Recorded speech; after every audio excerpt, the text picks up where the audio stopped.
দেখেন, এই জিনিসটাকে আমরা গতদিন দেখছিলাম মাইনাস প্লাস আকারে ছিল। অর্থাৎ এইখানে আমাদের সার্কিটটা একটু উল্টা আকারে দেখানো আছে। প্লাসটা আমরা গতদিন নিচে দেখছিলাম, মাইনাসটা উপরে দেখছিলাম। তো উপরে নিচে সেটা কোনো বিষয় না, আমরা যেই রেজিস্টরটা নেব এই প্লাস মাইনাসকে ফলো করে নেব। যদি বুঝতে অসুবিধা হয় আমরা এই সার্কিটটাকে আমাদের মতো করে একটু আঁকাই ফেলি, দেন আমরা ইকুইভ্যালেন্ট সার্কিট আঁকাই, তাহলে দেখেন ইজিলি বুঝতে পারবেন। তার মানে আমরা অপ এর সার্কিট নর্মালি এইভাবে দেখে থাকি যে উপরে থাকে মাইনাস আর নিচে থাকে প্লাস। জাস্ট এইটাকে একটু আমাদের মতো করে আঁকাবো। এই যে ভিএসটা এটা প্লাসে অ্যাপ্লাই হচ্ছে, তার মানে এইখানে মূলত আমাদের ভিএসটা অ্যাপ্লাই হবে। এইটা হচ্ছে সেই গ্রাউন্ড আমরা ধরে নিলাম। আর এই যে মাইনাস, মাইনাসে দেখেন মাইনাসের সাথে একটা রেজিস্টার গ্রাউন্ডে লাগবে। তো গ্রাউন্ডে লাগানো যা কথা এখানে দিয়ে দেওয়া তাই কথা, একই কথা, এটা এর সাথে কানেক্ট আছে। আর একটা দেখেন ফিডব্যাক, এই যে নেগেটিভ টু আউটপুটে একটা ফিডব্যাক হিসাবে 40 লাগতেছে।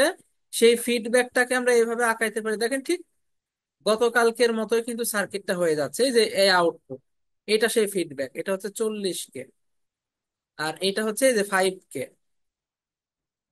এটা ভিএস, কোশ্চেনে বলে দিছে ভিএস হচ্ছে 1 ভোল্ট, আমরা একবারে 1 ভোল্টে লিখে দিলাম। আর আউটপুটে একটা রেজিস্টর আছে সেটা হচ্ছে 20 কিলো, মানে এই যে এটা, এটা আবার কিন্তু গ্রাউন্ডে লাগতেছে, মানে এটা কানেক্ট করাও যা কথা, এখানে একটা গ্রাউন্ড সিম্বল দিয়ে দেওয়া তাই কথা। এই সার্কিটটাকে জাস্ট আমাদের মতো করে আঁকাই ফেললাম, এক্সট্রা কোনো কিছুই করি নাই। এবার এইটার ইকুইভ্যালেন্ট সার্কিট আঁকাবো। আমরা গতদিন অলরেডি, এটা যেহেতু নন আইডিয়াল, ফলে ইকুইভ্যালেন্ট কি রকম হবে আমরা জানি। মিলাই রাখি, এই যে এইটা সেই গ্রাউন্ড, আর এই যে এই পয়েন্ট আর এই পয়েন্টের ভিতরে একটা ইনপুট রেজিস্ট্যান্স আছে, সেটা আঁকাইতে হয় এইভাবে। চিহ্ন এদের মতো করে হবে, অর্থাৎ এটা যাবে মাইনাস, এটা যাবে প্লাস। রেজিস্ট্যান্সের মান কত হবে? আচ্ছা, এটা আমরা গতদিন স্লাইডে দেখছিলাম, এটা ছিল হচ্ছে 2 মেগা ওহম। আমি ওইখান থেকে জাস্ট মানটা বসাই দিই, আপনারা বই দেখলে বুঝতে পারবেন। ওটা হচ্ছে 2 মেগা ওহম, যেহেতু আমরা কিলো বসাবো, এটাকে আমরা বসাইছিলাম 2000 কিলো। আর এই যে অ্যাক্রসের ভোল্টেজ এইটার নামই ছিল সেই ভিডি। আর এই যে পয়েন্ট শেষ, এটা হচ্ছে এই মাথা, এই মাথায় এসে 1 ভোল্টেজ এখানে একটা সোর্স লাগবে।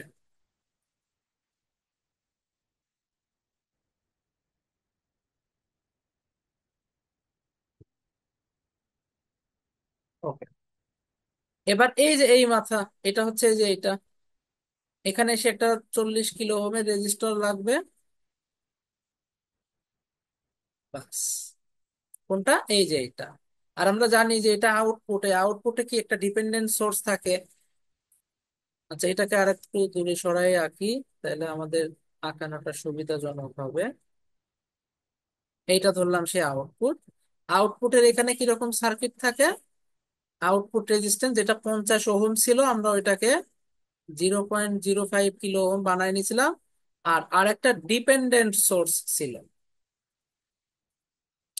এটা এসে আমাদের গ্রাউন্ড। এই ডিপেন্ডেন্ট সোর্সটা ছিল প্লাস মাইনাস এভিডি।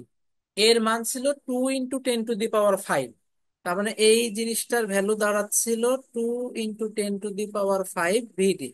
ভিডি বলতে যে এই ভোল্টেজটা বোঝাচ্ছে। আর এই যে দেখেন, এই পয়েন্ট আর গ্রাউন্ডের মাঝখানে একটা 20 কিলো ওহম আছে, তাহলে এইখানে আমরা এই পয়েন্ট আর এই যে গ্রাউন্ড এদের মাঝখানে একটা কি করে দেব, 20 কিলো ওহমের একটা রেজিস্টর বসাই দেবো। এই কাহিনী আমাদের শেষ। এই আঁকানোটা কি সবাই বুঝতে পারছেন? জি ভাই। আঁকাইতে পারলে কিন্তু আমাদের মোটামুটি কাজ শেষ। বইতে এই আঁকাইতে গিয়ে উল্টা করে ফেলছে, এই কারণে মান একটু চেঞ্জ হয়ে গেছে। এটা আসার কথা ছিল একটু কম 9-এর থেকে, বাট বেশি চলে আসছে। আচ্ছা, আইডিয়ালি আপনাদের মনে আছে কিনা, আইডিয়ালি এই ভ্যালুটা আসছিল 9 ভোল্টেজ, আর এটা আসছিল মেবি 0.65 মিলি অ্যাম্পিয়ার। তাহলে নন আইডিয়ালি অবশ্যই ভ্যালুটা একটু কম আসার কথা। কেন কম আসার কথা? কারণ দেখেন এইখানে যা আসার কথা সেখান থেকে এখানে কিছু ড্রপ যাচ্ছে, ফলে এখানে কম ভোল্টেজ পাবে কিছুটা। আর আইডিয়াল কেসে কি হবে, এটা তো শর্ট, ফলে এখানে যা পাবে এখানেও তাই পাবে। আইডিয়াল কেসে এটা ওপেন, ফলে এখানকার ভোল্টেজ যা, এখানকার ভোল্টেজ তাই। তার মানে এখানে 1 ভোল্টেজ পাচ্ছিল, গতদিন আমরা দেখছিলাম যে এটা যেহেতু 1 ভোল্টেজ, এটা 1 ভোল্টেজ হচ্ছিল, এখন কিছুটা কম বেশি আসবে। যাই হোক, আমাদের মোটামুটি কাজ শেষ। এবার আমরা একটু মার্ক করি। কিরকম দেখেন, সার্কিটটা আরো ইজি আঁকানো যেত, ক্লোজ করে দিলে একটু দেখতে আর একটু সুন্দর হতো, বাট দরকার নাই। মোটামুটি ডিসি সার্কিট যেহেতু কনসেপ্ট সবারই ভালোভাবে জানা আছে, আমি আর অত বেশি সহজ করতে যাচ্ছি না। বাট আমরা বুঝতেছি এইখানে একটা নোড আছে, আর এইখানে একটা নোড আছে। সার্কিটে দেখাই যাচ্ছে এটা হচ্ছে ভি নট। এটা যেহেতু 0 ভোল্টেজ, তাহলে এই নোডের ভোল্টেজ হচ্ছে ভি নট। এটা কোনো মানে কঠিন তেমন কিছু না। বাট এই নোডের ভোল্টেজটা একটু আমাদের বের করতে হবে। সেটা কেমন দেখেন, এটা যদি 0 ভোল্টেজ হয়, তাহলে এটা হচ্ছে 1 ভোল্টেজ। আর এই রেজিস্টরের অ্যাক্রোসের ভোল্টেজ হচ্ছে ভিডি। তাহলে এইখান থেকে এখানে যাব কিভাবে, 1 - ভিডি। তার মানে এই নোডের ভোল্টেজ আমরা চাইলে V1 V2 ধরতে পারতাম, বাট একবারে ধরি, আমাদের আননোন ফ্যাক্টর কম হবে তত ভালো। তাহলে এই নোডের ভোল্টেজ আমরা বলতেছি 1 - ভিডি। ওকে, বা এই যে দুই মাথার বিভব পার্থক্য হিসাব করে দিলেও দেখবেন যে এই নোডের ভোল্টেজ 1 - ভিডি চলে আসবে। তাহলে আমরা এইখানে একটা নোড পেলাম আননোন, এখানে একটা নোড পেলাম আননোন। এখন এই দুই জায়গায় জাস্ট আমরা নোডাল অ্যাপ্লাই করে দিলে আমাদের কাজ শেষ। শুরু করি, এখানে শুরু করি। তাহলে এখানে যদি নোডাল অ্যাপ্লাই করি কত হয়, 1 - ভিডি ডিভাইডেড বাই 5,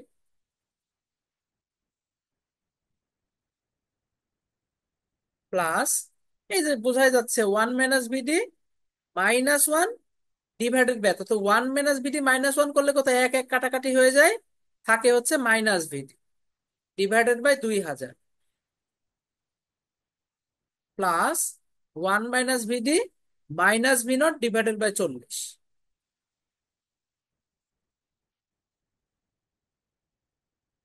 এই নোডের কাজ কিন্তু শেষ, ইকুয়াল 0।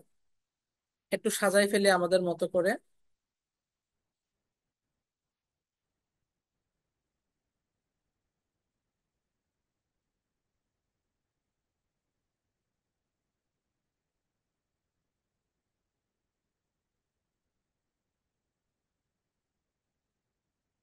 সংখ্যা কে কে আছে, এই যে 1/5, এটাকে লেখা যায় -5 ইনভার্স। আর 1/40 লেখা যায় -40 ইনভার্স। এটা 1 নাম্বার ইকুয়েশন। ভিডি গেছে একটা, দুইটা, তিনটা, ভি নট হচ্ছে একটা। ওকে, এটা কাজ শেষ। এবার আমরা এইখানে একটা নোডাল অ্যাপ্লাই করব।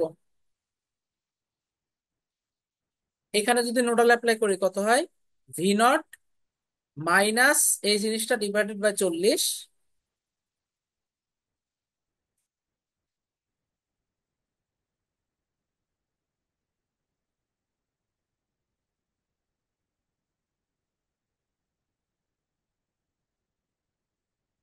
Plus V not divided by 20, plus V naught minus এই যে এই জিনিসটা ডিভাইডেড বাই এত।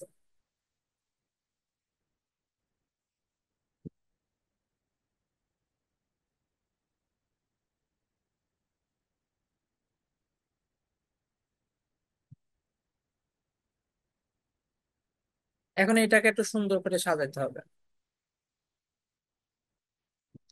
ভি নট যদি, আচ্ছা আমরা ভিডিটাকে আগে লিখতেছি, ভিডিটাকে আগে লিখলাম 40 ইনভার্স ভিডি 9।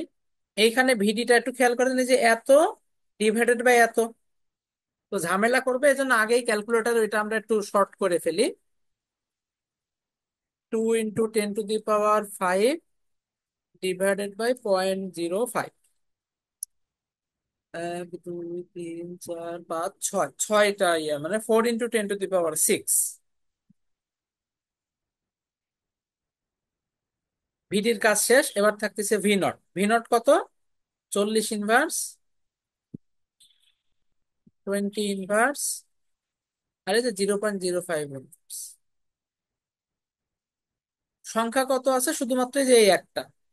তো এটা মাইনাস সমানের ওই পাশে চলে গেলে প্লাস হয়ে যাবে, মানে -40 ইনভার্স 2। এটা সলভ করে দিলে কিন্তু আমাদের ভি নটের মান চলে আসবে। আচ্ছা, ভিডির মান কি দরকার আছে? দেখি ভিডির মান। আই নট লাগবে। এই আই নটটা আবার কোনটা? আই নটের দিকে একটু খেয়াল করেন। অপেমের যে আউটপুট যে নোড, ওই নোড থেকে বের হয়ে কারেন্ট, মানে বের হওয়া কারেন্টের নাম হচ্ছে আই নট। তাহলে এবার একটু খুঁজি। অপেমের এই নোডটা কোনটা? এটা। এটা কোনটা? এটা, এই যে এটা। কিন্তু এইটা দিলে তো আবার বুঝতে অসুবিধা। আমাদের এই সার্কিটের এটা যা কথা, এটা কিন্তু তাই কথা। এই যে এটা সেই নোট যেটা 40 আর 20 লেগে আছে, 40। এই যে 40 আর 20 লেগে আছে। বাট আমাদের এই যে অপেমের আউটপুট কোনটা? অপেমের আউটপুটে যে এইটা। তার মানে অপেমের আউটপুট ধরতে গেলে এরকম কোন একটা জায়গায় আছে। এই যে অপেমের আউটপুট এরকম কোন একটা জায়গায় আছে। তাহলে এই পয়েন্ট থেকে এই নোডের দিকে যে কারেন্টটা যাচ্ছে, এই পয়েন্ট থেকে এই নোডের দিকে যে কারেন্টটা যাচ্ছে, সেটার নাম হচ্ছে আই নট। তার মানে আই নট হচ্ছে এটা। তার মানে আমরা বুঝতে পারতেছি, আই নট যদি বের করতে চাই, তাহলে ভিডির মান কিন্তু লাগতেছে। তাহলে তো আর এই ব্রাঞ্চের কারেন্ট বের করা যাবে না। অবশ্য হ্যাঁ, লাগবে। ভিডির মান যে দিক থেকে ধরি না কেন, ভিডির মান আমাদের লাগবে। যাই হোক, আমরা ভিডির মানও বের করে ফেলবো। দুইটা ইকুয়েশন পাইছি। ভিডিও বের করব, ভি নটও বের করবো। তাহলে ভিডি সমান কত, ভি নট সমান কত, দেন আই নট এমনি বের হয়ে যাবে। তাহলে বসাই, এখানে হচ্ছে 5 নম্বর ইকুয়েশন। দুইটা ভ্যারিয়েবল থাকতেছে আমাদের এখানে। তাহলে প্রথমটা হচ্ছে -5 ইনভার্স, -2000 ইনভার্স, -40 ইনভার্স। এই গেল হচ্ছে আমাদের এটা। দেন এটা -40 ইনভার্স। আর এটা হচ্ছে -5 ইনভার্স, -40 ইনভার্স, -5 ইনভার্স, -40। ওকে, সেকেন্ডটা 40 inverse, -4 × 10⁶, okay, this bracket close. Then 40 inverse যোগ 20 ইনভার্স যোগ 0.05 ইনভার্স দিয়ে সমানের, সমানের পাশে হচ্ছে 40 ইনভার্স। 40 ইনভার্স।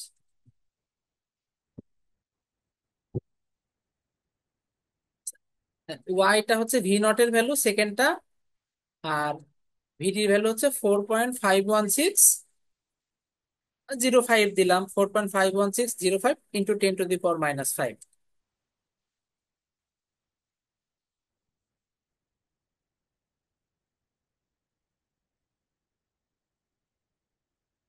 আর ভি 4.51605 ×10⁻⁵, আর ভি নট আসছে 8.99959, 99959, 8.99959।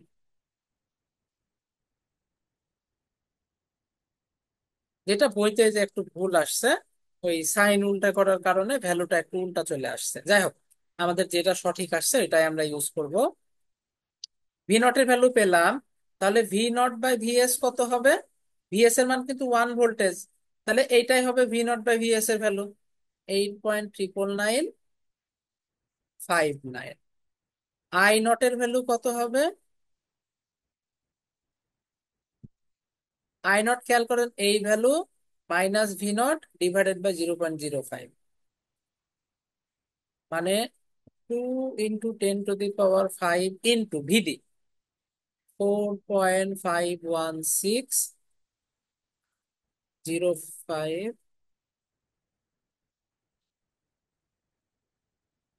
ইন্টু 10⁻⁻5 মাইনাস ভি নট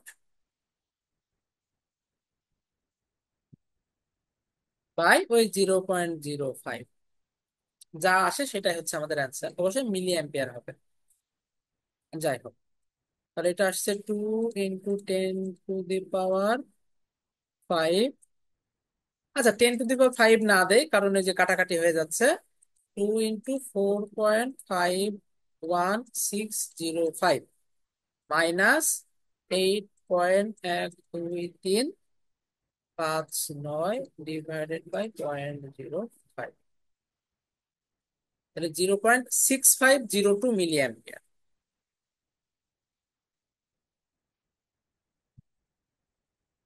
এটা হচ্ছে আমাদের অ্যান্সার, এইটা হচ্ছে আমাদের অ্যান্সার। এখন বলেন সবাই বুঝতে পারছেন কিনা? ভি নট বাই ভিএস আর আই, এটা কি ক্লিয়ার? তাই গেইন ভ্যালুটা হচ্ছে আমরা মনে রাখবো, আর হচ্ছে আর ইনপুট যেটা ওই ভ্যালুটা জাস্ট মনে রাখবো, নন আইডিয়াল ক্ষেত্রে এই দুইটাই কি কোনটা নর্মাল? কোনটা? মানে আর এর মান যে 2 মেগা হোম, আর হচ্ছে এটা ওপেন না লুপ না না না, গেইন হচ্ছে মনে 2 × 10⁵ মনে এই রাখার জাস্ট দরকার নাই, কি মনে কি রাখার দরকার নাই। হবে? এটা আমি মনে রাখছি, আপনার মনে রাখার দরকার নাই। কথা কি বুঝতে পারতেছেন? জি। কেন তাহলে মনে পরীক্ষা রাখার হল দরকার, আমরা কি হ্যাঁ, বসাবো ভাই? আমি বলি, এই দেখেন প্রশ্নটা পড়েন। If the same 741 open in example 5.1, এই বই এক্সাম্পল 5.1-এ এই ভ্যালুগুলো দেওয়া আছে। কথা বুঝতে পারছেন? জি ভাই। এখন পরীক্ষায় যদি প্রশ্ন করে, নিশ্চয় স্যার এইটা তুলে দিবে না, এটা তো লজিক্যাল হলো কোশ্চেন। না ভাই। স্যার তখন কষ্ট করে টাইপ করে দিবে, মানে এক্সাম্পল 5.1-এ যে কোশ্চেনটা আছে ওই কোশ্চেনটা স্যার টাইপ করবে, করে দিয়ে এই প্রশ্নটা চাবে। এখন আমি যদি আপনাকে দেখাইতে যাইতাম, আমাকে আবার ওই এক্সাম্পল 5.1-এর ছবিটা আনতে হতো। যেহেতু আমি গত ক্লাসে করাই দিছি আর আমার এখন আপাতত মনে আছে, এই জন্য আমি ধরে ধরে বসাই দিলাম। বাট স্বাভাবিক কথা, আর যদি 2-3 দিন পরে এই ম্যাথটা করাতে যেতাম, আমার মনে থাকতো না, আমি পারতামও না। তখন আমি কি করতাম, এক্সাম্পল 5.1 থেকে দেখে আসতাম যে এই ভ্যালুটা কত দেওয়া আছে। কথা বুঝতে পারছেন? তার মানে এখানে আপনার জি ভাই। মুখস্থ রাখার দরকার নাই যে এটা 2 মেগা ওহম, এটা 50 ওহম, এটা মুখস্থ না। এটা ওই প্রশ্নে দেওয়া আছে, মানে এই অপেমের জন্য এই ভ্যালুগুলো ডিফাইন করা এবং দেওয়া আছে। সেম এই 2 × 10⁵ এটাও দেওয়া আছে। জি ভাই, বুঝতে পারছি। Okay. তাহলে এই হচ্ছে মোটামুটি আমাদের নন আইডিয়াল। নন আইডিয়াল আমি মোটামুটি দুইটা করাইছি, মেবি গতদিন একটা, আজকে একটা করালাম। এর বাইরে দরকার নাই, কারণ নন আইডিয়াল আমি আজ পর্যন্ত আসতে দেখি নাই। জাস্ট আমাদের একটা আইডিয়া নেওয়া যে অপেনকে ইকুইভ্যালেন্ট করলে কি আসে। দেখেন গতদিন কিন্তু একটা ম্যাথ করে আমরা দেখছিলাম, নন আইডিয়াল আর আইডিয়ালের ভিতরে খুব বেশি ডিফারেন্স নাই, দশমিকের পরে একটু কম বেশি আসছে, এই জন্য আমরা আইডিয়াল করি। এখানেও দেখেন একই কনসেপ্ট, মনে আছে কিনা? গতদিন এই ম্যাথটারই আইডিয়াল ভার্সনে আমরা ভি নট পাইছিলাম 9 ভোল্টেজ, এটা 9 আসছিল। আর আই নট আসছিল 0.65 মিলি অ্যাম্পিয়ার। দেখেন অলমোস্ট কাছাকাছি না? এবং আমরা জি যদি ভাই। কোনো একটা ম্যাথে এরকম আসে, সেটাকে কিন্তু আমরা 9ই লিখি, মানে এই দশমিকের পরের কনসেপ্ট থেকে কিন্তু আমরা এটাকে 9ই লিখি। আর এটাকে কিন্তু 0.65 লিখলেও কোনো দোষের কিছু নাই, যেহেতু জিরো আর এরপরে 5-এর থেকে কম, আমরা লিখলে যদি 2 ডিজিট লিখতাম তো 0.65ই লিখতাম। যেহেতু দেখতেছি খুবই কম এই নন আইডিয়াল আর আইডিয়ালের ভিতরে, এজন্য আমরা সবসময় আইডিয়াল কনসেপ্টকে কাজে লাগাই।